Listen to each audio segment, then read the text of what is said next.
পেছু পেছু আসিস না, নাহলে এমন গড়ান দিব না, কোমর তোমার হজড়ান দিব, বুঝলিস?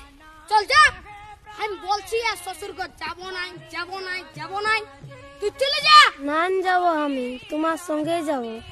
না দেবো আমি, তোমার তাই দেবো। হ্যাঁ বলে দিচ্ছি, আমার পেছু পেছু আর আসিস না, নাহলে এমন গড়ান দিব না। কি বলছি? ও দাদা, তোর বউ আছে? হ্যাঁ নাই গো কেন? ওই জন্যই শান্তি হিরোর রকম ঘুরে বলছিস। আমাকে দেখ, আমার আলোক কিটিয়া পেছনে পেছনে, আমার পেছনে পেছনে আসছে, বুঝলি? দেখ তো কোথায় যাবে বউটা? তোর পেছনে পেছনে যাবে নাহলে কি আমার পেছনে আসবে? এই,